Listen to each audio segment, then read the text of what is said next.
አምላክ አሜን። ስለ ድንግል ማርያም በሉ ምሬሃለሁ በለኝ። ስለማን ተናገሩ? ስለማን? ስለ ድንግል ማርያም ምሬሃለሁ በለኝ። ይህንን ዛሬ ጾም ስለሆነ ያው ስብሐተ ነግ ነው።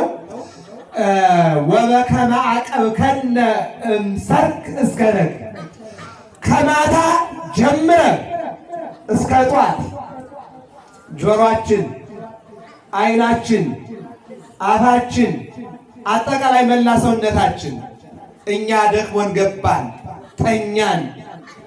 ሌሊቱን ሙሉ አንተ ስትጠብቀን አደርክ፣ ስትጠብቀን አደርክ። ከተሐዋስያን፣ ከቅዠት፣ ከህልም፣ ከመጥፎ እይታ ይልቁንም ደግሞ ያለ ሰዓቱ ከሚመጣ ሌባ ከዚህ ሁሉ ጠብቀህ እንዳሳደርከን። ሰው መተኛቱን እንጂ መነሳቱ የማን ፈቃድ ነው? ንገሩኝ እስቲ። አዎ የጌታን ትንሣኤ መተርጉማን ወተንሳ እግዚአብሔር ከመ ዘንቃ እምሯ፣ እግዚአብሔር ከእንቅልፍ እንደሚነቃ ተነሳ የሚለውን በሶስት ነገር ይናገሩታል በትርጓሜው። አንደኛ ሰው የሚተኛው እነሳለሁ ብሎ ነው። ምን ብሎ ነው? እሞታለሁ ብሎ ይተኛል እንዴ? ትሞታለህ ከተባለ ቁጭ ብሎ ይጠብቃል እንጂ ይተኛል? አይተኛው። አሁን ዳዊት የክርስቶስን መነሳት እንደ እንቅልፍ፣ እንደ አደገኛ እንቅልፍ አድርጎ ያስቀመጠው ምንድነው? ሰው ሲተኛ እንደሚነሳ አምኖ ነው ማለት ነው። እግዚአብሔርን ነፍሱን አሳልፎ ከስጋው ሲለይ እንደሚነሳ አስቀድሞ ተናግሮ ነበር። በቀደም የተነበበው ይሄ ሳምንት ወንጌል የማቴዎስ ዮሐንስ ወንጌል ምዕራፍ 2 ቁጥር 15 ጀምሮ በምትመለከቱት ንስትወ ለዝንቱ መቅደስ ዋና አነሶ በሳልስት ዕለት። ይህ ሳምንት ቤተ መቅደስ ምኩራብ ይባላል። ማን ይባላል? ምኩራብ ይባላል። ምኩራብ ማለት ቤተ መቅደስ ማለት ነው። ምኩራቡን ቤተ መቅደሱን ያጸዳበት ሳምንት ነው። ቤተ መቅደስ ስንል ሶስት አይነት ነው። አንደኛው ዓለም ነው። ይህ ዓለም ጣራው ሰማይ ነው፣ መሰረቱ መሬት ነው። በሰማይና በመሬት መካከል ይህም ቤተ መቅደስ አድርጎ እግዚአብሔር ስነ ፍጥረት ፈጥሯል። ይህ ሁሉ የእግዚአብሔር ስነ ፍጥረት ነው። በፀሐይ አብስሎ በዝናብ አብቅሎ የሚመግበው፣ ክረምትና በጋን እያፈራረቀ ብርድና ሙቀትን፣ ዘርና መኸርን፣ ጨለማና ብርሃንን፣ ሌትና ቀንን እያፈራረቀ እግዚአብሔር የሚጠብቅበት ይህ ዓለም የእግዚአብሔር ቤተ መቅደስ ነው። ይህ ዓለም ሲረክስ እግዚአብሔር ያጸዳዋል። ይህንን ዘፍጥረት ምዕራፍ 6 ብቻ ማየት ነው። እግዚአብሔር ከላይ ሆኖ ወደ መሬት ተመለከተ። 8 ሰዎች ብቻ አካሄዳቸውን ከእግዚአብሔር ጋር አድርገው አገኘ ይላል። እነዚያን በመርከብ ውስጥ አደረገና ሌላውን ግን ጠረገ፣ አጸዳው። ታዲያ ዛሬ ዓለም ላይ ያለው ሕዝብ ከኖህ ዘመን ከነበሩ ሰዎች ኃጢአቱ ያንሳል የሚል ጥያቄ ሊኖራችሁ ይችላል። ይበልጣል፣ ይበልጣል። እነዚያ እኮ ኃጢአት እስከ ጥግ ሰሩ አለ እንጂ ኩላሊት አልበሉ፣ የሰው ኩላሊት አልበሉ፣ የሰው ደም አልጠጡም፣ ሕፃናትን አልደፈሩም። ወንድና ወንድ ጋብቻ፣ ሴትና ሴት ጋብቻ ከነሱ በኋላ በሰዶምና በገሞራ እንጂ በኖህ ዘመን የነበረው ኃጢአት ተብሎ የተቀመጠው ከሴቶች ወንዶች ሴቶች ከወንዶች ጋር ያመነዘሩት ያመለኩት ጣዖት ያው ሕገ ልቡና ስለነበረ የሚያስተምር መምህር የሚነበብ መጽሐፍ መረጃ ባልነበረበት ዘመን ማለት ጠራርጎ አጸዳ እግዚአብሔር። አሁን እግዚአብሔር ይህችን ዓለም ዝም ያላት እኛ ጥሩ ስለሆነ አይደለም። እሰይም ቀስቴ በውስተ ደመና እዜከር ኪዳኔ ዘመሃል ሁለቱ ለዳዊት ለወገብርኤል። ከመዳግመ ለምድር ማስራባይ ከዚህ በኋላ እንደ አሁኑ በንፍር ውሃ ዓለምን አላጠፋም ብሎ በድንግል ማርያም ማለልን። እስኪ ተናገሩ። ስለ ድንግል ማርያም ይቅር በለን፣ ስለ ድንግል ማርያም ምሬሃለሁ በለን። አሁን የመኖራችን ምስጢር ገባችሁ? የድንግል ማርያም ቃል ኪዳን ቀስተ ደመና የምንለው ደመና መዞረ ቁጥር የማርያም መቀነት የምንለው ምድር ላይ ያለውን ሰዎች ብዙ ሊሆን ይችላሉ። ሰላይ ያለው ግን ከላይ ነው። ዮሐንስ ወንጌል ምን ይላል? ከላይ ያለው ከሁሉ በላይ ይላል። መሬት ላይ ያለው ልቀደው ትችላለህ፣ ታሰግደው ትችላለህ። ከላይ ያለው ከሁሉ በላይ። አዎ። ስለዚህ ምንድነው የሚለው? ስለ ድንግል ማርያም ምንድነው? አዎ ቀስተ ደመና አድርጌያለሁ አለ። ያቺ የማርያም መቀነት እመቤታችን ድንግል ማርያም ናት። ስለ እሷ ብሎ ነው አሁን ይሄ የካቲት ኪዳነ ምሕረትን ስታስቡ ምድረ ተንሥአ እሙታን ከሙታን ተለይቶ ከተነሳ በኋላ በቤተ ዮሐንስ ሆና 15 ዓመት ማለት ነው ወደ ጎልጎታ እየሄደች ታለቅስ ነበር እና ከምትጸልየው ጸሎት ምን እያለች ነበር? ይቅር በል እያለች ስትጠይቀው በድንግልና ክንዶች አንተን በታቀፉ እባክህ ልጄ። ያው ተብራችሁታል። ኪዳነ ምሕረት ስለሆነች መታሰቢያ እዚህ ቦታ ስለ ሁለት ክንዶች ሳይዝሩ የታቀፉ እባክህ ስለ ድንግል ማርያም ብለህ ማር ስለ እኔ ብለህ ስለ ድንግልና ጡቶች ብለህ ማር ምሬሃለሁ በላቸው። ስለ ድንግልና ጡቶች ሰላም ለአጥባትኪ ለውሃዛ እሱም ድንግልናዊ አሊበ ውስተ አፈ አምላክ ከርማ ወደ አምላክ ከንፈሮች የድንግልና ጡቶቿን ያቀረበች ብቸኛ እናት ድንግል ማርያም ናት። እሷ ብቻ ናት። ዮሐንስ አፈወርቅን ጠይቁት ምን ይላል? እነሆ አለ ከድንግል መወለዱ ሲገርመናል። ከድንግል ኢሳይያስ እንደነገረን ሕዝቅኤልም እንደጻፈልን ማቴዎስም እንዳስገነዘበን ከድንግል መወለዷ ሲገርመናል። ዮሐንስ አፈወርቅ በድንግልና ጡቶቿ ላይ ወተትን አደረገ አለ። ከድንግል ሴት ወተት አይገኝም። እየሰማችሁ ነው አይደል? አይገኝም። አዎ ከድንግል ጡቶች ወተትን አደረገ። ከድንግል መወለዱ ሲገርመን፣ ከድንግል ጡት ወተት ማድረጉ ሲገርመን ዘያሲ ተወካፊ የሰጣትን ወተት መልሶ ራሱ ደግሞ ሕፃን ሆኖ ጠባው። አያችሁት? ሀሊበጠው ለዚህ ነው እኮ ሊቁ ዲዮስቆሮስ ምን ይላል? በጎለ እንስሳ ተወዲ አማነሱ ተወፈየ ወከመ ሕፃናት በከየ እንዘ ይስዕል ማጣተ ሙሲሳይ። አያችሁ አይነ ኩሉ ነፍስ ይሰፈኪያከ አንተ ትሁወ ሙሲሳዩ በጊዜው ተሰፈ ማለከ ወታጠግብ እንሳል በስራትከ የሁሉ ነፍስ አንተን ተስፋ ያደርጋል በሰዓቱ በጊዜው። እናት እኮ ምጣድ ጥጄ ልጄን ረሳሁት፣ ውሃ እጄ ልጄን ረሳሁት፣ እንቅልፍ አብዝቼ ልጄን ረሳኋት። እናት የልጇ ማጥያ ጊዜ ሊተላለፍ ይችላል፣ የመግቦቱ ጊዜ የማይተላለፍ የእኛ መጋቢ መድኃኒዓለም ክብርና ምስጋና ለስሙ። አያችሁ የሚመግብ አምላክ። አዎ ይዘገያል ብንለው የማይዘገይ፣ ይቆያል ብንለው የማይቆይ። ዕንባቆምን ጠይቁት። እግዚአብሔር ሊዘገይ ይችላል፣ ቢዘገይም የሚቀር የለም ማለት ለመጠበቅ፣ ለመመገብ፣ ለማንሳት፣ ለማዳን። አዎ እነሆ የሚዘገይ አንተ ዘገየ ብትለው እሱ አይዘገይም። የዘገየው የአንተ ጊዜና የአንተ ሰዓት ነው። እሱ ግን ስለ ተስፋ ቃሉ አይዘገይም ማለት ይህንም ይነግራል። ከድንግልና ጡቶች የድንግልና ወተትን መድኃኒዓለም ጠባ። እየሰማች ነው አይደል? አዎ በድንግልና ጡቶች ማርልኛል። ቀጠለች በድንግልና ዓይኖች። አዎ እናት ልጇን እንደወለደች ወብእሲትኒ ከመ ወለደት ወልዳ ይትዘከሩ ለሕማማ ይላል።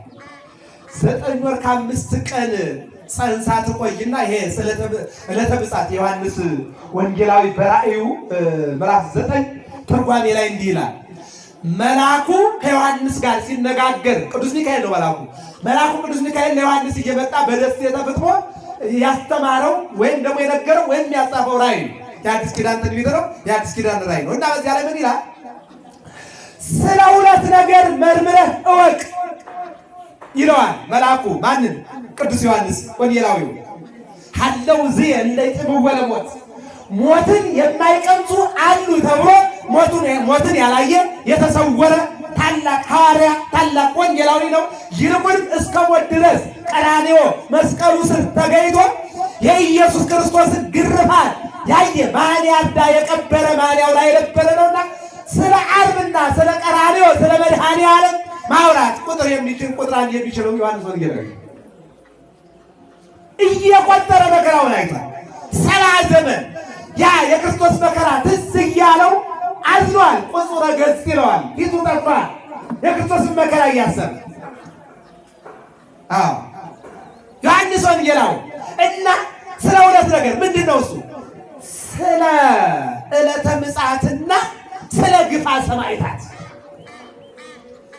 እግዚአብሔር ከሰው አእምሮ ሁለት ነገሮችን ሰውሯል። ስንት ነገሮችን? ሁለት ነገሮችን። አንደኛው ሰው የሚሞትበትን አያውቅም፣ እንዳያውቅ አድርጓል እግዚአብሔር። እየሰማችሁ ነው አይደል? ሰው ምን የሚልበትን አያውቅም፣ የሚሞትበትን አያውቅም። ይህን የሰወረ ማን ነው? እግዚአብሔር ነው። ለምን ሰወረ? ሰው የሚሞትበትን ካወቀ ወይ ግፈኛ ይሆናል፣ ወይ ተስፋ ቆርጦ፣ ወይም ደግሞ በተለያየ ነገር በሰው ላይ መከራ ያበዛል፣ ወይ በራሱ ላይ ይወስዳል።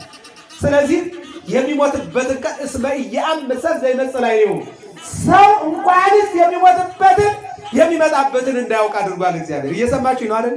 አያችሁት ምን ያክል እንደሚያስብልን? እንመጣብንን አሁን በመኪና እንደምትገጭ ካወቅ ቆልቆል ቤት ሄዳለን። በመኪና እንደምትገጭ ካወቅ ግሸን ማርያም ተጃለች። አየው ይህን ሰውሯል። ሞትን ከሰው ሰውሯል። ሁለተኛው ዕለተ ምጽአትን ሰውሯል። ለዚህ ነው ወንጌላዊውን ምን አለው መልአኩ? አንደኛ ዕለተ ምጽአትን መርምር። እንዴት ናት? ስትመረምራት አለ ፈቃድ በእግዚአብሔር ፈቃድ ውስጥ ያለች ብቸኛ ጊዜ ናት። ያቺ ጊዜ እግዚአብሔር ሀደ ይመጽእ አምላክነ እያለም ስለ ሶስት ነገር ተናግሮታል። አንደኛው ዓለምን ሊፈጥር ይመጣል። ሁለተኛው ዓለምን ለማዳን ይመጣል። ሶስተኛው ዕለተ ምጽአት ዓለምን ሊጠቀልል ይመጣል። አሁን የቀረችው ማለት ዓለምን ሊፈጥር አለ። ወደ ኋላ ልበ አምላክ ዳዊት ዓለም ተፈጠረ። ዓለምን ሊያድን አለ ተፈጸመ ተስፋ አበው በማርያም ድንግል ወበቀራንዮ ተተክለ መድኃኒት መስቀል። ዛሬ በዕለተ ዓርብ መጋቢት 27 ቀን መስቀል በቀራንዮ ተሰቀለ። በተሰቀለው መስቀል ላይ መድኃኒዓለም ተሰቅሎ ድኅነተ ዓለም ሆነ ማለት ነው። አሁን የሚቀረው ዓለም መጠቅለያ ነው። ያቺ በፈቃድ እግዚአብሔር ብቻ ያለች ናት። ይህንን እንደው የማቴዎስ ወንጌል 24:36 ላይ ወይ አለ ወልድ ይላል የሰው ልጅም ሊያውቃት አይችልም። ይህ መላእክተ ሰማይ የሰማይ መላእክት አያውቋትም። ያችን ቀን አለ የተሰወረች ናት ማለት። ስለዚህ ድንግል ማርያም ምን አለች? እነሆ 9 ወር ከ5 ቀን በማኅፀኔ ተሸክሜ ስወልድ ሕማም መከራ የለብኝም።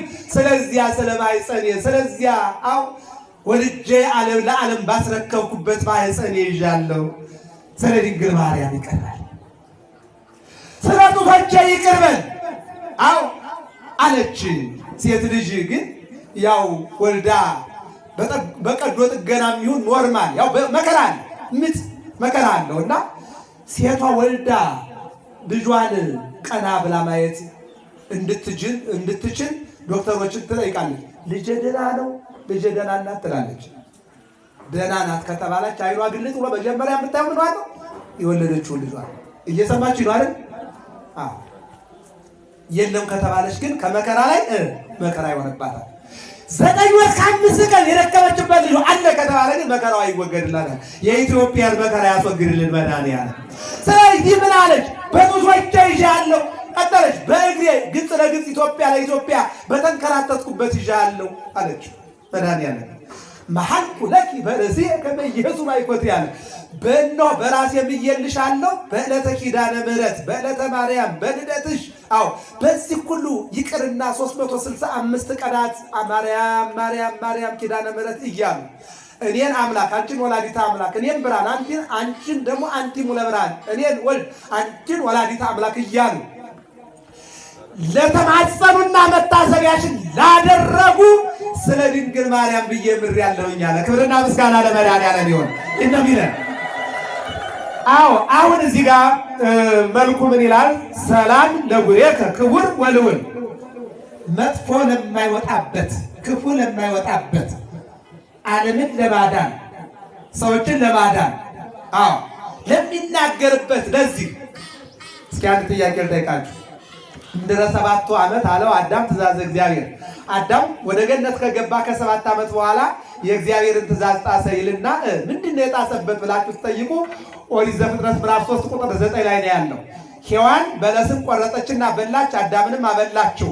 በዚህ ጊዜ ራቁታቸውን ሆኑ። እግዚአብሔርም የጠፋው ሰው ነውና በሰው ዱካ በሰው ድምፅ አይቴሃሎ ከያለ ይልቁንም ወፀዎ እግዚአብሔር ለአቡነ አዳም ወይቤሎ አይቴሃሎ ከአዳም እግዚአብሔር አዳምን ጠራው ይላል። መድኃኔዓለም በለተቀሩ በፍቅሩ ይጥራል። የት ነው ያለ ሲለው እንድትረዳኝ የሰጠኸኝ ሔዋን በልታ አበላችኝ፣ ወርቃ እንድወድቅ አደረገችኝ፣ ራቁቷን ሆና ራቁቴ እንደሆነ አደረገችኝ ይላል። አሁን ባጭሩ የፈለኩት ነጥብ ግን ሔዋን በለሱን ግጥም አድርጋ በልተዋለች። እየሰማችሁ ነው አይደል? ቁርጥምጥም አድርጋ እንደ ሐረር ጫቃሚ ቁርጥምጥም አድርጋ ቅመዋለች። እየሰማችሁ ነው አይደል? ያው ቅድም ነግሬያችኋለሁ፣ አልቃምኩም እንጂ ሐረር ኑር ያለው። ስለዚህ እንደ ሐረር ደናቃሚ ቅጠሉን ቁርጥ አድርጋ አላምጣ አይካ ውጣዋለች። እየሰማችሁ ነው አይደል? አሁን አንገታችሁ ላይ እስኪው ምን አለ? ምልክት አለ። ልውጥ ነው። ለምን? በለሱን ሴቷ ሔዋን ስለዋጠችው ማለት ነው። አሁን እዚህ ጋር ቃሉ ላይ ስለመጣልኝ ነው። ወደ ወንዱ ስንመጣ ግን አዳም ያለ ፍላጎቱ ነው። የእሷን ፍላጎት ለማሟላት ብሎ በለስን ሲበላው ጉሮሮው ላይ ቀረ፣ አልተዋጠም እያሉ ነው መተርጉማን። እየሰማችሁ ነው አይደል? እዚህ ጋር ምልክት አለች። አያችሁ? የኛ ጌታ መድኃኔዓለም እንደዋጠችውም እንደ አዳም ስተት እንደ ሔዋን እንዳባጣውም እንደ አዳም ስተት እንደዋጠችውም እንደ ሔዋን ስተት ሳይሆን እንደ ቸርነቱ ሰላም ለጉሬከ ክቡር በሉን ክቡር የሆነ ልዕልናውን ልዑል የሆነ ለሰው ልጆች መልካምነት፣ በጎነት፣ ደግነት ለሚያስብ ምስጋና ይገባል አለ ደራሲውና ወለክሳ አዲ ዘሳብዋ አባህ ሙት ስላነሳ፣ ለምጻምን ስላነሳ፣ ዕውራንን ስላበራ ቤተ መቅደሱን ስላነሳ፣ ክፉዎችን ገርፈ ስላስወጣ፣ አው የዓለምን ክፉ አስወግዳል። የቤተ መቅደስን ዓለም የእግዚአብሔር ቤተ መቅደስ ነው ብለናል። እሱን አጽድታል። የእኛ ሰውነት የእግዚአብሔር ቤተ መቅደስ ነው። እሱን ልታጸዳ መጠቅ ይህ ቤተ ክርስቲያን የእግዚአብሔር ቤተ መቅደስ ነው።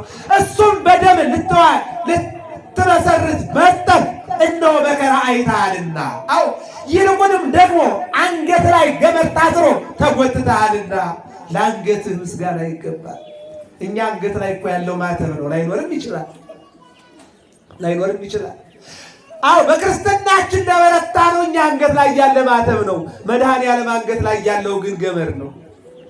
እኛ ላይ ያለው ማተብ የሃይማኖታችን የምልክታችን ነው። መድኃኔዓለም አንገት ላይ ያለው ገመድ ግን እኛን ለማዳን የተጎተተበት ነው። እየሰማችሁ ነው አይደል? ያ ነው ዛሬ በክርስትናቸው ሰዎች በገመድ እየተጎተቱ በክብሪት እየተቃጠሉ ወደ ገደል እየተወረወሩ ነዳጅ እየተርከፈከፈባቸው በየቀኑ አስከሬን የምንቆጥረው የመድኃኔዓለም ልጆች ስለሆኑ። የማን ልጆች ስለሆኑ ነው? የዮሐንስ ወንጌል ምዕራፍ 15 ተመልከቱ። በእኔ ላይ ይህን ያክል አድርገዋልና በእናንተ ላይ ያደርጋል። እኔን በገመድ ወጥተውኛልና እናንተን ይጎትቷችኋል። እኔን ቸንክረውኛልና ይቸነክሯችኋል።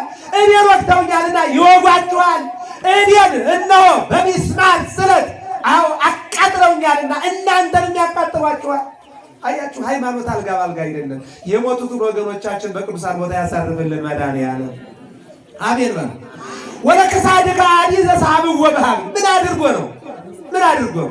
ዕውር ስላበራ፣ ለምጻም ስላነሳ፣ ይቅር ስላለ አንገቱን ጎተቱት። ይቅር እንደው የሚገርማችሁ ነገር አንድ ሶስት ነገር ልንገራችሁና ደህና ዋሉ ባላችሁ እግዚአብሔር ከሁላችን ጋር ይሁን። አሜን በሉ። ሰው ተጣልቶ ታረቅ ስትሉት አይታረቅም። እዚህ ጋር በመዝሙረኛው ልበ አምላክ ዳዊት አገላለጽ ምን ያህል መሰላችሁ? አንደኛ ሳሙኤል 15:25 ላይ አሁንም እባክህ ኃጢአቴን ይቅር በለኝ ለእግዚአብሔር አቀረበና ምን አለ? አቤቱ አምላክ ሆይ ኃጢአቴን ይቅር በለኝ ስንለው ይቅር የሚል አምላክ፣ ይቅር ባይሆን አምላክ አንገቱን ጎተቱ ነው ብላችሁ እየሰማችሁ ነው አይደል? አንገቱን ጎተቱት። ሌላው ምን አድርጎ ነው ብትሉ ዕውር ስላበራ፣ ለምጻምን ስላነሳ ምንም ያደረገው ነገር የለም። ስለዚህ አንገት ላይ ገመድ ታስሮ ስለተጎተትክበት ምስጋና ይገባሃል። ለማን? ለእኛ ስትል ነውና። በግ አንገቱን ታስሮ ወደ ገበያ ሲል አይናገር። ከመበግ የዋህ እንደ የዋህ በግ ከመበግ የዋህ ወከመላህ በግዝ እንደ የዋህ በግ እንደ ላም ለፍሪዳ እንደሚቀርብ መስዋዕተ መድኃኒት ትኩን ለቤዛ ወሰብ ዓለሙን ለማዳን ለዓለም መስዋዕት ልትሆን በገመድ ተጎትተሃልና አለ ደራሲ። ጧት በዚህ መስዋዕተ በግ ስሙት። ከበግ የዋህ እንደ በግ እንደ የዋህ በግ አንገቱን እየተጎተተ ሄዶ በቢላ እንደሚታረድ አንገቱን እየተጎተተ ሄዶ ለቅርጫ እንደሚሸጥ ወይፈን በሬ ላም ጊደር በግ አው መስዋዕተ መድኃኒት ትኩን ለቤዛ ወሰብ ለዓለሙ ቤዛ መስዋዕት ትሆን ዘንድ ተጎትተሃልና ዘሃለፍከ አጸደ ግፍ የግፍ በርን አልፈሃል፣ የግፍ ደጅን አልፈሃል ይላል። በመድኃኒዓለም ላይ ምን ያልተደረጋል? ምራቃቸውን ጢቅ ብለውበታል። አምላክ አይደለም ብለውታል። የያዕቆብ ወንድም ነው፣ የይሁዳ ወንድም ነው፣ የዮሳ ወንድም ነው፣ የዮሴፍ ልጅ ነው ብለውታል። ጋኔን አለበት ብለውታል። ምን ያላሉት ነገር አለ እናንተ? አዎ ምትሃተኛ ነው ብለውታል። ዘሃለፍከ አጸደ ግፍ ማለት ነው። አዎ የግፍ ቦታ የግፍ አደባባይ አውለውታል። ይህን እንደው ለክሳድከ እያለ መድኃኒዓለም ክርስቶስ በቀራንዮ ስቅል ክርስቶስ የተባልከው የዓለም መድኃኒት በቀራንዮ የተሰቀልክ አምላክ አንገትህን እንደ በግ ታስረህ ለእኛ ተጎተትክ። አዎ መድኃኒዓለም የዓለም መድኃኒት የማቴዎስ ወንጌል ምዕራፍ 9 ቁጥር 6 ላይ ሕሙማን ይፈቅድዎ ለዐቃቤ ሥራይ ወአኮ ጥዑያን ያልታመሙት ያልሆኑ የታመሙት ባለመድኃኒቱን ይፈልጉታል አለ። ዐቃቤ ሥራይ መጣ እምሰማየ ሰማያት እውነተኛው መድኃኒት ከሰማይ ወደኛ መጣ። ኢየሱስ ተባለ መድኃኒት፣ መድኃኒዓለም ተባለ የዓለም መድኃኒት፣ ክርስቶስ ተባለ አዳኝ፣ አማኑኤል ተባለ እግዚአብሔር ከእኛ ጋር። ይህን ነው የሚናገር። ይቀጥልና በለኒ መሐርኩከ በእንተ ማርያም ድንግል፣ ስለ ድንግል ማርያም ማረኝ ብያለሁ፣ ስለ ድንግል ማርያም ምሬሃለሁ በለኝ። እንጠቅልለው ትምህርታችን። እግዚአብሔር ከሁላችን ጋር ይሁን፣ አሜን በሉ። እስኪ ተናገሩ፣ ስለ ድንግል ማርያም በሉ ምሬሃለሁ በለኝ። ዛሬ ዓርብ ይባላል። ማን ይባላል? ዓርብ ይባላል። ዓርብ ማለት የመጨረሻ ቀን ማለት ነው። የምን ቀን? የማጠናቀቂያ ቀን ይባላል። የመፈጸሚያ ቀን ይባላል። የመጨረሻ ቀን ይባላል።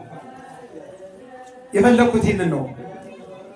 አዎ በቤተ ክርስቲያናችን ሰባቱ ዕለታት ስያሜ ያላቸው። እሑድ ማለት አንድ ቀን ማለት ነው። አንድ አደረገ የሚለው እሑድ ማለት አንደኛው ቀን ማለት ነው። ሰኑይ ማለት ሁለተኛው ቀን ማለት ነው። ሰሉስ ማለት ሶስተኛው ቀን ማለት ነው። ረቡዕ ማለት አራተኛው ቀን ማለት ነው። ያው ግዕዝ ነው ቋንቋ፣ እየሰማችሁ ነው አይደል? ሐሙስ ማለት አምስተኛ ቀን ማለት ነው።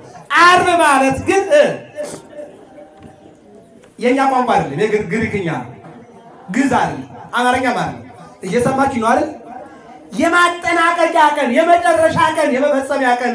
ይህንን የዮሐንስ ወንጌል ምዕራፍ 19 ላይ ተመልከቱ። ምን አለ? ውሃ ስጡኝ አላቸው፣ ውሃ ጠጡኝ አላቸው። ለውሃብ የዝናብ ማየከልዎ ውሃን ለሰጠ አምላክ ዝናብን ለሰጠ አምላክ ውሃ ከለከሉታል። ውሃ ቢጠይቃቸው ጌታ በመዋዕለ ስብከቱ ዳቦ ልጅሽ ቢጠይቅሽ ድንጋይ ትሰጪዋለሽ ወይ ነው ያለ። የሚሰጣለን እናት ለልጇ ዳቦ እያለ ድንጋይ ታቀርባለች? አታቀርብም። መድኃኒዓለም ግን ውሃ እያለ ኮምጣጤ ነው የቀረበለት። ኮምጣጤ አቀረቡለት። ኮምጣጤውን ጠጣና ልቡ እንዲበጣጠስ እኮ ነው። ተጠማሁ ብሎ ኮምጣጤውን ጠጣ። ወይም የተፈጸመ ሁሉ ተፈጸመ አለ። እስኪ ተናገር፣ ሁሉ በሉ ተፈጸመ። መቼ ነው ይሄ? ዓርብ ቀን የመጨረሻው ቀን ማለት ነው። አዎ የምንድን ነው ዓርብ? የመጨረሻ ቀን። ቅዳሜ ያው የዕረፍት ቀን ማለት ነው። ቅዳሜ የዕረፍት ቀን ማለት ነው። ባጭሩ ከእሑድ ጀምሮ እስከ ዓርብ ጌታ 22 ስነ ፍጥረት ፈጠረና ዓርብ የመጨረሻው ቀን ነው። ለፍጥረት መፍጠሪያ ከእሑድ ጀምሮ እስከ ዓርብ ፈጥሮ ዓርብ አጠናቋልና የመጨረሻው ቀን የምን ስነ ፍጥረት ፈጥሮ የጨረሰበት ቀን አንደኛው። ሁለተኛው ለ600 ሺህ እስራኤላውያን ከእሑድ ጀምሮ እስከ ዓርብ መና ያወርድ ነበረ። ከእሑድ ጀምሮ እስከ ዓርብ ይወርዳል። ዓርብ ማጠናቀቂያ ነው። ቅዳሜ መና ይወርድ። በዚህ በገጠሩ አካባቢ ስትሄዱ እናቶቻችን ዓርብ ውሃ ይቀዳሉ። ሁሉን ነገር አጠናቀው ቅዳሜና እሑድ ውሃ ይቀዱም። እየሰማችሁ ነው አይደል? አይፈጩም፣ ያከብራሉ። አዲስ አበባ ተውት። እየሰማችሁ ነው አይደል? አዎ። ስለዚህ የመና መካተቻ የመጨረሻ ቀን ይባላል። ሆሳዕና እሑድ ጠዋት እስከ 5 ሰዓት ባለው ኢየሩሳሌምን አጸዳ። ቅድም እንዳልኳችሁ ዓለም የእግዚአብሔር ቤተ መቅደስ ነው። በዘመኑን አጽዶታል። አሁን የተወው ስለ ድንግል ማርያም ነው ብያለሁ። ሁለተኛው የእኛ ሰውነት ነው። የእኛ ሰውነት ያው እያጸዳው ነው። ምን ቀረ? ሶስተኛው የቤተ ክርስቲያን ነው። ያው ትናንት ሲያጸዳው አይተናል። እና ምን ይላል? በኢየሩሳሌም ሶበሰ ተአምሪ አው ጽዮን ናው ሰላምኪ በጻብራንኪ ሰላምኪ ሰላምኪ ሰላምኪ ወም ሰላምኪ። እነሆ በአህያ ላይ ሆኖ ኢየሩሳሌም ገባና ቤተ መቅደሱን ዞሮ በቤተ መቅደስ ውስጥ ያለውን አጽድቶ ከሰዓት በኋላ ወደ ደብረ ዘይት ወረደ። ከሰዓት በኋላ ያለችው 5 ቀን ተብላ ተይዛለች። ከሰኞ እስከ ዓርብ ያለው 5 ቀን ደግሞ ሙሉ 5 ቀን ተብሏል። ይህችኛዋ ተኩል ነው የተባለችው 5500 ዘመን የምናስብበት ነው። አሁን ባጭሩ ምን ይባላል? ሕማማት ይባላል። ሰኞ በለስ ይባላል። ዓለምን የሚመግብ አምላክ ተርቦ ወደ በለስ ተመለከተ። በለስ ፍሬ አላገኘም። በለስ ላይ ለዘላለም ፍሬ ይገኝብሽ አለ። በአንጻረ በለስ ረገማ ለኃጢአት በለሷን ረገማት ለዘላለም ፍሬ አይገኝብሽ ብሎ። አሁን የበለስ ጉዳይ የቅጠል ጉዳይ አይደለም፣ እስራኤልን ነው። በለስ ሙቱ በለስ ዘይቤም ቤተ እስራኤል ሙቱ። በለስ የተባሉ እስራኤል ናቸው። እንደናንተና እንደን ያለባበሳቸው አምሮ በምግባር ግን ተበላሽተው የተገኙ የዚህ ሰውረን መድኃኒዓለም። አመጣጣችን ጥሩ ነበር፣ አካሄዳችን ጥሩ ነው። ምን ዋጋ አለው? ምቀኞች አዎ፣ እርስ በርሳችን እንሻሻጣለን፣ እንገዳደላለን፣ እንመቃቀኛለን፣ እንተማማለን፣ እንገፋፋለን በቋንቋ በተራራ በወንዝ በደንበር በስልጣን በሀብት ወዘተ። ከዚህ መከራ ሁላችን እግዚአብሔር ይሰውረን። ይሄ ነው አሁን በቤተ ክርስቲያን አሁን የኪዳነ ምሕረት እዚህ ክብረ በዓል ሰው ግጥም ብሎ ስታዩት ደስ ይላችኋል አይደል? ምን ዋጋ አለው? የደመቀ እኮ ነጠላ ነው፣ ልብ ላይ የለም። አሁን ብዙ ነው እኮ ቀላል አይደለም። ይሄ ነጠላችን ደምቋል። እኛንም እንደምታዩት ካባ ለብሰሽ አይጠጠም ዋጋ አለው። ውስጣችን ቢነጻ ነው። እየሰማችሁ ነው አይደል? እዚህ ላይ ነው ችግሩ ያለ። እንዲህ ሲል ያውቃል ይላል። አዎ ማክሰኞ በአይ ስልጣን በማን ስልጣን ይህን ታደርጋለህ አሉት። ረቡዕ በምን እንግደለው ብለው ተመካከሩ። በመስቀል ላይ ተሰቅሎ ይሞታሉና ወሰኑ። ሐሙስ ብሉይ ኪዳን እናስወግደው፣ አዲስ ኪዳን ስጋውና ደሙን አስተካከለ። ለዓለም ነገ የሚቆረሰው ስጋ ሄደው የሚፈሰው ደም ሄደዋል። አሁን ዓርብ ማለት የመከራ መጨረሻ ማለት ነው። እስኪ ንገሩ፣ የመከራ በሉ መጨረሻ ማለት ነው። የኢትዮጵያ መከራ የቤተ ክርስቲያናችን መከራ እግዚአብሔር ያስወግድልን። መጨረሻ ምን አደረጉ? ሐሙስ ከሌሊቱ 3 ሰዓት ላይ ያዙት። እችን ስሙኝና ደህናዋሉ ልበላችሁ። ብክይዎ ወላህዎ ለታፈቀሩዎ የምትወዱት አንድም የወደዳችሁት ብትኖሩ አልቀሱልን። እችን ይሁ የመጣሁበት ዓላማ ይችላል። እችን ይሁን እየሰማችሁ ነው አይደል? ከምሽቱ 3 ሰዓት መጡ። ከመሰራቂ መጻእክሙ ተሐዙኒ በመጥባይት እንደ ሌላ እንደወበዴ ጎመድ ጎመድ ይዛችሁ የመጣችሁት ልትይዙኝ ነው አላቸው። እኔ ሌባ ነኝ? ወንበዴ ነኝ? ምንደኛ ነኝ? ያዙት ባቸው። ሲያሰቃዩት አደሩ ሌሊቱን ሙሉ። በእሱ ላይ ያልተፈጸመ ግፍ የለም። ቅዱስ ያሬድን ጠይቁት። ዘበንቲያ ለቤተ ክርስቲያን ተጸፋይከ በውስተ አውድ፣ ለቤተ ክርስቲያን ስትል ተጸፋህ ተገረፍክ። አዎ ዘበንቲያ ዝጋታ ተመዋቀይ ትጾረ፣ ለቤተ ክርስቲያን ስትል ለምእመናን ስትል የተሰነጣጠቁ አዳም ያልተጠቀመባቸው 7 እጽዋት በገነት ጊዜ የለኝም እነሱን አልተርካቸው። እነዚያን እሱ ማጠናቀቅ ባይችል 4ቱ ቋሚ 3ቱ አግዳሚ ሆነው ታሽገው መስቀሉ ነው የክርስቶስ ቀዳማዊ አዳም ያልተጠቀመባቸው የገነት እጽዋት ዳግማዊ አዳም መድኃኔዓለም ታሽገው ተሰቀለባቸው። ዝጋታ ተመዋቅት ዞረ። እነዚያ ተዘጋጅተው ተሸክሞ ወደ ቀራንዮ ወጣ። ወታገሰ ምራቀ ርኩሰ በኃጢአተኞች መልካም ነገር የማይወጣቸው ሰዎች የእነሱን ምራቅ ተቀበለ። ወታገሰ መልአከ ርኩሰ እንዘ አልቦ ዘአበሰ የበደለው ሳይኖር አንገቱ ላይ ገመድ አድርገው መሬት ለመሬት ወተቱት። ወገቡ ላይ ገመድ አድርገው አንድ ዚህ ወደ ፊት፣ አንድ ዚህ ወደ ኋላ፣ አንድ ዚህ ወደ ግራ፣ አንድ ዚህ ወደ ቀኝ ጣሉት። የበደለው ሳይኖር 6666 ግርፋት ገረፉት። ስጋው አልቆ አጥንቱ ተቆጠረ። መስቀል ላይ ወጣ። ቅዱስ ጴጥሮስን ጠይቁት። ወደ መስቀል ሲወጣ እንጨት ተሸክሞ ሳይሆን የእኛን ኃጢአት በደል ተሸክሞ ወጣ ይላል። እየሰማችሁ ይላል። አለቀ። ወደ መስቀሉ በተሸከመው መስቀል ላይ ተሰቅሎ ዓለምን ያድን ዘንድ መስቀሉ ላይ የወጣው ብቻውን አይደለም ማለት የዓለምን ኃጢአት ተሸክሞ ወደ መስቀሉ ወጣ አለ። ከወጣ በኋላ ግንባሩ ላይ፣ ደረቱ ላይ፣ እጆቹ ላይ፣ እግሮቹ ላይ ሳዶር፣ አላዶር፣ ዳና፣ ታዴራ፣ ሮዳስ የሚባሉ 5 ቅንዋተ መስቀል ሰውነቱ ላይ አረፉ። እዚህ ላይ ነው በክይዎ አሁን ሚስማር አይደለም። ይሄ እዚህ ጋር ይታሱ ሚስማር አይደለም። በገጠሩ አካባቢ መሮ የሚባል አለ። አባቶቻችን እርፍና ቀንበር ድግር እያስተካከሉ ስራ ለሚያውሉት ይህንን የወጠምሻ እጅ የሚያክል መሮ የሚባል ነው። እየሰማችሁ ይሆናል። እዚህ ላይ ሲመቱት በመዶሻ ግንባሩ ብትን ማለት እኛ ዛሬ ካህናት ላይ ያለውን መስቀል ግንባራችን ለማስነካት ይከብደናል አይደል? መስቀል ለመሳለም ይከብደናል። መስቀል ዝም አይደለም ወዳጆቼ። አንዳንድ ሰዎች ይገርመኛል። ከሰሜኑ የመጡ ሰዎች ብዙዎቹ ግንባራቸው ላይ ተጠቁሮ ነበር። አሁን መናፍቆ ሲበዛ ግንባራቸው ላይ ያለውን መስቀል ማጥፋት ጀምረዋል።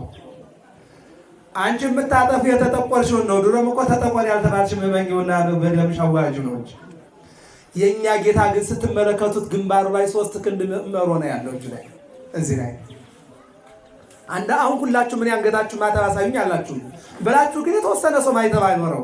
ለምንድን ነው? አላርጂክ ይሆንብኛል፣ ምን ይሆንብኛል፣ ሻወር ገብቼ ረስቸው ወዘተ ብዙ ትላላችሁ። ለማተብ ሃይማኖት መገለጫው ጌታችን ደረት ላይ ያለው ግን ሚስማር ነው። እዚህ ደረቱ ላይ ሲመታ ብትን ነው ያለው ደረቱ። እኛ እጅ ላይ ያለው ቀለበት ነው። ለሚስት ቀለበት ልትታመንም ላታመንም ትችላለህ። ለባልሽ ቀለበት ልትታመን ላታመን ትችላለህ። እጃችን ላይ ቀለበት አይደለም። መድኃኒዓለም ላይ እጅ ላይ ያለው ሚስማር ነው። እኛ ጥሩ በሆነ ቁጥር ጫማ ነው የምንጓዘው። የጌታን እግር ስታዩት ስኒከር ጫማ አይደለም ያለው፣ ቆዳ ጫማ አይደለም፣ ሚስማር ነው ያለው። ይህን አደረጉና አንድ ሐራዊ መጣና ደግሞ ጎኑን ወጋው። ጎኑን ሲወጋው እኛ ጎን ላይ ያለው ምናልባት ቀበቶ ነው። ጎን ላይ ያለችው ሚስት ናት። ጎንሽ ላይ ያለው ባልሽ ነው። መድኃኒዓለም ጎን ላይ ያለው ግን ጦር ነው። ጎናችሁ ያሉ ልጆቻችሁ ናቸው። አልጋ ላይ አሁን እንዲህና እንዲህ ስትሉ ልጆቻችሁ ነው የምታገኙ። የመድኃኒዓለም ጎን ላይ ያለው ግን ጦር ነው፣ የተወጋበት ነው። እየሰማችሁ ነው አይደል? ከዚያ በኋላ ምን እንዳልታውቃላችሁ ራስክን በራስህ ንጉሥ አድርገሃልና አክሊል ይገባሃል ብለው የብረት መሮ የሚያክል ተብትበው በራሱ ላይ እንዲህ አድርገው አክሊል። አሁን ከራሱ ላይ የምናየው አክሊል እንዳይመስላችሁ፣ ዲያቆናቱ ላይ የምናየው አክሊል እንዳይመስላችሁ። እሱ የለሰለሰ ቀስ ብሎ ገብቶ ቀስ ብሎ የሚወጣ ነው። እዚህ ላይ አድርገው ሲመቱት በአንገቱ ላይ ብቅ ብቅ አለ። ለሐማርያም የሚባለውን የስቅለት ዕለት አድምጡ። ይሴን ኢላሂው ምሩ ደጓነመያው መዝሙር 44 ቁጥር 2 ከሰው ልጆች ደምግባቱ ይበልጣል የተባለ አምላክ ኢሳይያስ አስቀድሞ እንደተናገረው ደምግባት ከንቱ ነው እንዳለ ለኔና ለእናንተ ፊቱ ከንቱ ሆነ። እናንተ ፊታችሁን ለማሳመር ነው የምትቀቡት። ትጨነቃላችሁ። አንዳንዶቹ መልክ ለማሳመር፣ አንዳንዶቹ ቁመት ለመጨመር፣ አንዳንዶቹ ሰውነታቸውን ፕሮቶኮል ለመጠወዝ፣ የወፈሩት ለመቅጠን፣ የቀጠሉት ለመወፈር፣ ያጠሩት ለመርዘም፣ የሁሉ ብዙ ችግር አለ። የጠቆሩት ቀይ ለመሆን፣ ቀዮቹ ዳማ ለመሆን ብዙ ትጨነቃላችሁ። ማርታ ምንድን ነው ያላት? ማርታ ብዙ ትጨነቂያለሽ፣ አስፈላጊው አንድ ነገር ነው አለ። ወዳጆች ብዙ አትጨነቁ፣ ወንዱም ሴቱም አትጨነቅ። አስፈላጊው አንድ ነው፣ መኖር ነው ከእግዚአብሔር ጋር። እስኪ ተናገሩ፣ አስፈላጊው በሉ አንድ ነገር ነው። ያውም ከማን ጋር መኖር ነው? ያድርግልን መድኃኒዓለም። ከመድኃኒዓለም ጋር መኖር ነው። ይገርመኛል። እንደው ትምህርት የጨርሻለሁ። ይህን የሚያክል ከጣታችሁ ላይ ጣት ጥፍር አድርጋችሁ አሁን እንደው መድኃኒዓለም ጋር ይኖራችሁ ይሄ ጣት አለ። ከዚያ ይህን የሚያክል ጣት አድርጋችኋል፣ አይን የሚያወጣ ማለት ነው። ለነገሩ ግን እንዴት እንጀራ ትበላላችሁ? እውነቴን እኮ ነው። የሚነቀል የተሰፋ ነገር ማለት እንዴት ነው እንጀራ የምትበሉት? ክርስትናችን ወዴት እየሄደ ነው? ሰዎች ምን ይሉናል? መጠጥን ለኦርቶዶክስ፣ ጫትን ለኦርቶዶክስ፣ ጭስን ለኦርቶዶክስ፣ ስካርን ለኦርቶዶክስ፣ ዝሙትን ለኦርቶዶክስ። እውነት ኦርቶዶክስ ይችላል እንዴ? አይደለችም።